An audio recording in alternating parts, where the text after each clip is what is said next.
और सबसे पहले बात करेंगे वज़ीर-ए-आज़म नरेंद्र मोदी के अक़वाम मुत्तहिदा की जनरल असेंबली में खिताब की।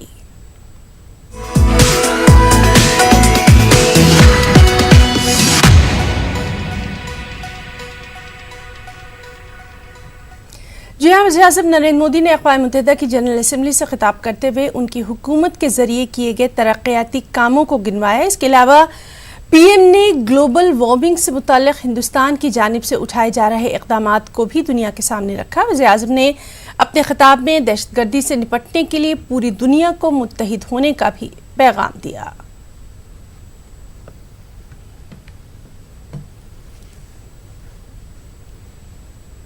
दुनिया का सबसे बड़ा स्वच्छता अभियान सफलतापूर्वक संपन्न करता है। सिर्फ 5 साल में 11 करोड़ से ज्यादा शौचालय बनाकर अपने देशवासियों को देता है, तो उसके साथ बनी व्यवस्थाएं पूरी दुनिया को एक प्रेरक संदेश देती है। जब एक विकासशील देश दुनिया की सबसे बड़ी हेल्थ एश्योरेंस स्कीम सफलतापूर्वक चलाता है, 50 करोड़ लोगों को हर साल 5 लाख रुपए तक के मुफ्त इलाज की सुविधा देता है, तो उसके साथ बनी संवेदनशील व्यवस्था पूरी दुनिया को एक नया मार्ग दिखाती है। अध्यक्ष महोदय, अगर इतिहास और पर कैपिटा एमिशन के नजरिए से देखें तो ग्लोबल वार्मिंग में भारत का योगदान बहुत ही कम रहा है, लेकिन इसके समाधान के लिए कदम उठाने वालों में भारत एक अग्रणी देश है। एक और तो हम भारत में 450 गीगावाट रिन्यूएबल एनर्जी के लक्ष्य पर काम कर रहे हैं, वहीं दूसरी ओर हमने इंटरनेशनल सोलर अलायंस स्थापित करने की पहल भी की है। ग्लोबल वार्मिंग का एक प्रभाव ये भी है कि नेचुरल डिजास्टर की संख्या और उनकी तीव्रता तो बढ़ती ही जा रही है, उनका दायरा और उनके नए नए स्वरूप भी सामने आ रहे हैं। इस स्थिति को देखते हुए ही भारत ने coalition for disaster resilient infrastructure CDRI बनाने की पहल की है। हमारी आवाज में आतंक के खिलाफ दुनिया को सतर्क करने की गंभीरता भी है और आक्रोश भी।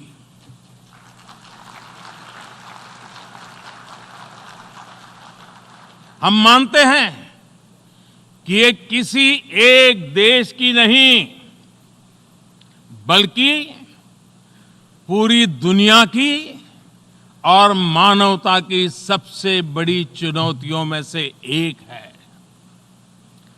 आतंक के नाम पर बटी हुई दुनिया उन सिद्धांतों को ठेस पहुंचाती है जिनके आधार पर UN का जन्म हुआ है, और इसलिए मानवता की खातिर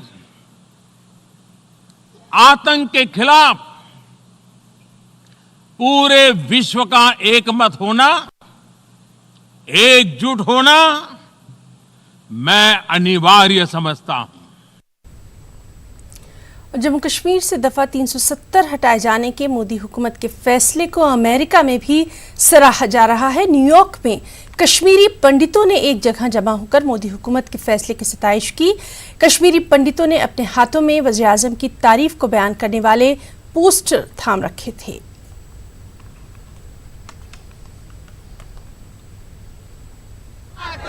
मोदी है तो मुमकिन है, मोदी है तो मुमकिन है, मोदी है तो मुमकिन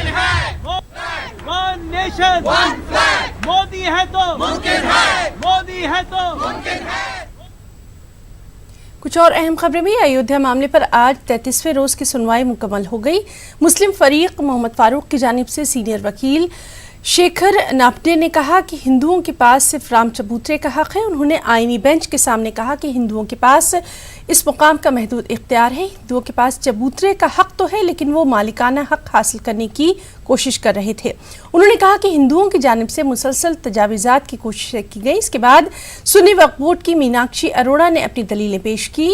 अरोड़ा ने कोर्ट से ASI की रिपोर्ट पर मुकम्मल एतमाद न करने की बात कही। मीनाक्षी अरोड़ा ने महकमा आसार कदीमा की रिपोर्ट को झूठा करार देने की कोशिश की। हमारे साथी सुशील पांडे ने आज की हुई कार्रवाई का जायजा कुछ यूं लिया। राम जन्मभूमि विवाद मामले में आज 33वें दिन की सुनवाई पूरी हो गई है। मुस्लिम पक्षकारों की तरफ से पेश वकील मीनाक्षी अरोड़ा ने आज सुप्रीम कोर्ट में अपनी दलीलें देते हुए ये कहा कि ASI की रिपोर्ट पर सुप्रीम कोर्ट पूरी तरह भरोसा नहीं कर सकता है।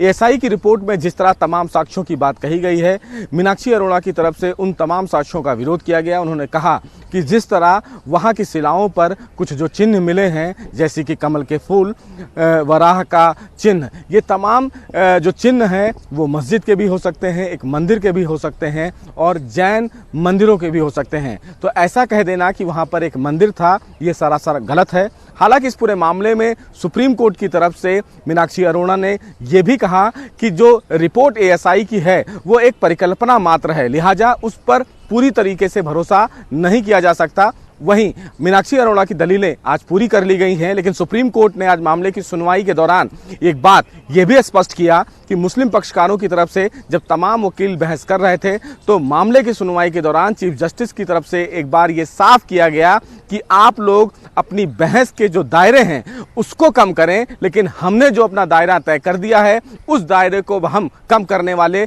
नहीं हैं। यानी कि ये साफ कर दिया है सुप्रीम कोर्ट ने कि 18 अक्टूबर से पहले तमाम जो पक्षकार हैं वो अपनी दलीलें तय समय के मुताबिक पूरी कर लें। फिलहाल सोमवार को सुप्रीम कोर्ट इस पूरे मामले पर दोबारा सुनवाई करेगा और इस मामले में एडवोकेट जो मुस्लिम पक्षकारों की तरफ से हैं, नाफड़े साहब, वो अपनी दलीलें शुरू करेंगे। कैमरामैन नागेंद्र के साथ Sushil Pandey, news 18 Delhi. BJP leader और उत्तर प्रदेश के साबिक वज़ीर आला कल्याण सिंह ने बाबरी मस्जिद इंहदाम से मुताल्लिक एक मुजरिमाना मामले में जुमे को CBI की खुसूसी अदालत के सामने खुद सुपुर्दगी की और बाद में अदालत ने 2 लाख रुपए के मुचलके पर उन्हें जमानत दे दी। अदालत की तरफ से उन्हें साजिश रचने और नफरत फैलाने का कसूरवार करार दिया गया है। कल्याण सिंह सुरेंद्र कुमार यादव की CBI की खुसूसी अदालत के सामने पेश हुए और खुद सुपुर्दगी की अर्जी दाखिल की। कल्याण सिंह की खुद सुपुर्दगी के बाद अदालत ने उन पर IPC की दफा 153A और B 295 के तहत चार्ज फ्रेम किए। इसके बाद कल्याण सिंह को हिरासत में ले लिया गया, लेकिन कल्याण सिंह के वकील ने उनकी सेहत का हवाला देते हुए जमानत की अर्जी दाखिल कर दी। अदालत ने गुज़िश्ता हफ्ते CBI को हिदायत दी थी कि वो कल्याण सिंह को 27 सितंबर को अदालत के सामने पेश करे। आज की तारीख में कल्याण सिंह जी न्यायालय में उपस्थित हुए और उन्होंने सरेंडर और बेल एप्लीकेशन मूव की। सरेंडर बेल एप्लीकेशन मूव होने के उपरांत कल्याण सिंह जी को कोर्ट ने 2 लाख के निजी मुचलके पर रिहा किया। अब उनकी आवश्यकता कब पड़ेगी? अभी कोर्ट ने कोई तिथि निर्धारित नहीं की पर्सनल प्रेजेंस के लिए। कोर्ट ने केवल ये कहा है कि ऐसा जब हम चाहेंगे तो आपको तलब करेंगे। रेगुलर कोई इनका आना जाना? नहीं, रेगुलर कोर्ट ने कोई शर्त इम्पोज नहीं की है। गोरखपुर के BRD मेडिकल कॉलेज से मुअत्तल डॉक्टर कफील खान इंक्वायरी में बेकसूर पाए गए। वाज़ेह है कि 10 अगस्त 2017 को मुबैना तौर पर ऑक्सीजन की कमी की वजह से बड़ी तादाद में बच्चों की अमवात के मामले में डॉक्टर कफील को सितंबर के पहले हफ्ते में गिरफ्तार किया गया था। उनको लापरवाही, बदउनवानी और ठीक से काम न करने के इल्ज़ाम में मुअत्तल कर दिया गया था, लेकिन अब इंटरनल हॉस्पिटल इंक्वायरी में डॉक्टर कफील को तमाम तर इल्ज़ामात से बरी कर दिया गया। इससे पहले डॉक्टर कफील इन्हीं इल्जामात में 9 महीने की जेल की सजा भी काट चुके हैं। इंक्वायरी की रिपोर्ट 18 अप्रैल को ही आ गई थी, लेकिन डॉक्टर कफील को अब सौंपी गई है। इंक्वायरी कमेटी ने 15 सफ़ात पर मुश्तमिल अपनी रिपोर्ट में कहा कि डॉक्टर कफील रखरखाव, टेंडर और ऑक्सीजन की अदायगी के लिए जिम्मेदार नहीं थे। और हमारे दिल्ली नुमाइंदे खुर्रम शहजाद ने डॉक्टर कफील से इस सिलसिले में खास बातचीत की। 2017 का गोरखपुर बीआरडी मेडिकल कॉलेज मामला, 63 बच्चों की जापानी बुखार से मौत और उसमें डॉक्टर कफील खान का क्या रोल रहा। आज उस पर जो इंक्वायरी हुई थी उसकी रिपोर्ट आई और उसमें डॉक्टर कफील खान को तमाम इल्ज़ामात से बरी कर दिया गया है। डॉक्टर साहब हमारे साथ मौजूद हैं। सबसे पहले आपका फर्स्ट रिएक्शन जानना चाहेंगे। खुश हूँ, मतलब दिल से खुश हूँ। और मैं ही नहीं, मेरी अम्मी जान, मेरी वाइफ, मेरे भाई बहन सब बहुत खुश हैं, क्योंकि 2 साल की जो मतलब टॉर्चर था, एक तरह से पूरा उत्पीड़न था, लोग कातिल, मर्डरर और इनफेमस बुलाते थे, तो उससे थोड़ी राहत मिली और जो लोग शायद वो बुलाते थे उनको भी जवाब मिला है। जिस तरह से इंक्वायरी रिपोर्ट आई है, जिस तरह के इल्ज़ामात से बरी कर दिया गया है, क्या इससे पूरी तौर से आप संतुष्ट हैं, मुतमईन हैं? एक्सपेक्ट तो नहीं किया था मैंने कि ऐसी रिपोर्ट आ जाएगी, but yes I am satisfied. और बस ये है कि देखिए अब योगी गवर्नमेंट क्या स्टेप लेती है। मेरी तो उनसे यही है उम्मीद कि अब योगी गवर्नमेंट खुद पब्लिक डोमेन में आएगी और इस बात को स्वीकार करेगी कि हाँ, ऑक्सीजन कमी उस दिन हो गई थी, बहुत से बच्चे मर गए, डॉक्टर कफील ने बचाया और मुझे मेरी नौकरी मेरी बाइज्जत के साथ मिले, और जो बच्चे बेचारे 70 बच्चे मर गए उनके पेरेंट्स को कंपनसेशन दिया जाए। इतने सारे बच्चों की मौत हुई और अभी भी हो रही है। आप क्योंकि खुद एक डॉक्टर हैं, जगह जगह जाते भी हैं, आप क्या चाहते हैं जापानी बुखार को लेकर, क्योंकि अब नौकरी की तरफ लौटने की उम्मीदें जो है वो एक तरह से परवान चढ़ी हैं। हम ये हेल्थ फॉर ऑल कैंपेन चला रहे हैं और हमने इन्हें 13 स्टेट्स में लागू की मतलब लॉन्च किया है। मैं डॉक्टर हर्षवर्धन सर से भी मिला था, जो हमारे हेल्थ मिनिस्टर हैं। ऑक्सीजन की कमी थी, ये रिपोर्ट में माना गया। कौन जिम्मेदार था, किस पर कार्रवाई होनी चाहिए, आप कैसे देखें? क्योंकि बहुत सारी चीज़ें ऐसी हैं जो रिपोर्ट में कुछ खामोशी दिखाई देती है। एकदम आप सही कह रहे हो। इस रिपोर्ट ने ये तो मान लिया है कि ऑक्सीजन कमी थी और बच्चे मरे थे, लेकिन क्यों कमी थी, कौन जिम्मेदार है? और सही मायने में आपसे बताऊं सर कि जस्टिस तभी मिलेगा व्हेन द रियल कल्प्रिट जो है वो जस्टिस के दायरे में आएंगे। जिस तरह से इंक्वायरी में आपको क्लीन चिट मिली है, तमाम इल्ज़ामात से बरी कर दिया गया है, आप हीरो हैं, हीरो होने के बावजूद कितनी कीमत चुकाई है? कीमत में ये है कि मेरी जो छोटी बच्ची थी मेरी गोद में, उसके साथ मैं नहीं रह पाया। भाई को गोली वहाँ मारी गई जहाँ पे चीफ मिनिस्टर जी 500 मीटर दूरी पे थे। तो ज़िंदगी ने तो बहुत टफ दिन दिखाए। ऐसा टाइम आ गया था कि 100 रुपये के लिए मोहताज हो गए थे। मतलब कहते हैं ना, रोटी तो खुद कमानी पड़ती है। और हम नवाब फैमिली से हैं, गोरखपुर कभी आप जाइए, पर अपनी घर के औरतों के जेवर भी गिरवी रखने पड़े, अम्मी जान के, अपनी वाइफ के। तो ये थे डॉक्टर कफील खान जो हीरो साबित हुए हैं। जिस तरह से उनकी पूरी टीम ने 500 सिलेंडर ऑक्सीजन के मैनेज किए और उसके बाद बच्चों की जान बचाने की कोशिश की। 63 बच्चों की जान गई, लेकिन सबसे बड़ा सवाल वो ये है, आखिर इस ट्रेजेडी का जिम्मेदार कौन था? क्योंकि रिपोर्ट तो पूरी तरह से खामोश है। कैमरामैन प्रभु शैलजा के साथ खुर्रम शहजाद, न्यूज़ 18 दिल्ली। खबर कोलकाता से है, जहां आज एनआरसी के खिलाफ एहतजाज किया गया। एनआरसी के खौफ से हो रही अमवात और लोगों में फैली बेचैनी के लिए सियासी लीडरान को जिम्मेदार बताते हुए मुख्तलिफ समाजी तंजीमों ने कोलकाता के धर्मतला में एहतजाजी मुजाहरा किया। वाज़ेह है कि अब तक एनआरसी के खौफ से 12 लोगों की मौत हो चुकी है। इन अमवात के सिलसिले में उजाला ममता बनर्जी ने बीडीओ अफसरान को सर्वे की हिदायत जारी कर दी है। आगे बढ़ेंगे। ज़कात फाउंडेशन ऑफ इंडिया ने कश्मीरी नौजवानों की मदद के लिए हाथ बढ़ाया है। फाउंडेशन के चेयरमैन जफर महमूद ने कश्मीरी नौजवानों से किसी भी तरह की मदद के लिए फाउंडेशन से राब्ता करने की अपील की है। फाउंडेशन ऑफ इंडिया कश्मीरियों की मदद के लिए आगे आया है। हमारे साथ डॉक्टर जफर साहब मौजूद हैं जो ज़कात फाउंडेशन ऑफ इंडिया के चेयरमैन हैं। डॉक्टर साहब, किस तरह से अब आप लोग कश्मीरियों की मदद के लिए एक पूरा प्रोजेक्ट लेकर आए हैं? एक्चुअली अगर आप और करें तो पिछले कम से कम 25-30 साल में कई बार ऐसा मौका आया है जबकि कश्मीर प्रैक्टिकली लॉकडाउन हो गया कर्फ्यू में। एक दफ़ा तो 4 महीने के लिए हुआ था। तो और हमेशा हमने यही किया, उस दौरान भी यही किया था कि हम सोशल मीडिया और दूसरी रेगुलर मीडिया के ज़रिए उन तक बात पहुंचाने की कोशिश करते हैं कि किसी को इनफरादी तौर के ऊपर अपने लिए, अपने अहल ख़ानदान के लिए कोई ज़रूरत हो जैसे सेहत से मुताल्लिक़ कोई मेडिकल हेल्प चाहिए हो या एजुकेशनल तालीमी कोई मदद चाहिए हो या ज़रूरियात ज़िंदगी जो बुनियादी ज़रूरियात हैं उससे मुताल्लिक़ कोई भी ज़रूरत हो जो कि उनसे नहीं पूरी हो पा रही है फ़िलहाल, तो वो हमें कांटेक्ट करें, हमसे रब्ता करें।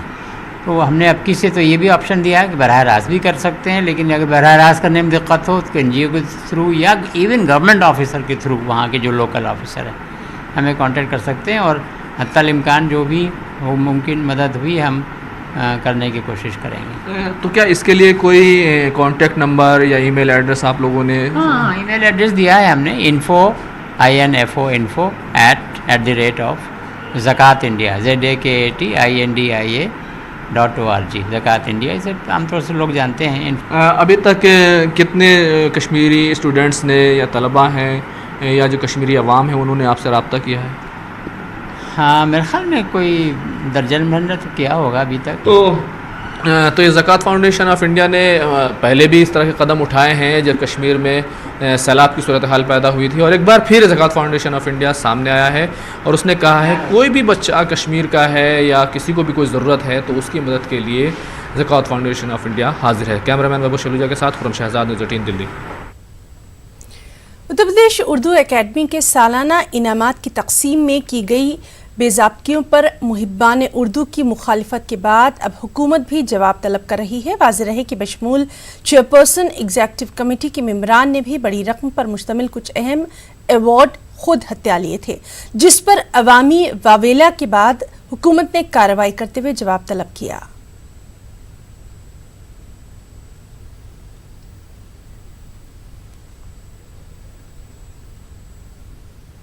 और नाज़रीन, उत्तर प्रदेश उर्दू एकेडमी के सालाना इनामात की तकसीम में की गई बेज़ाब्तियों पर देखिए तफसीली रिपोर्ट हमारे अगले बुलेटिन यानी खास बात उत्तर प्रदेश बिहार में।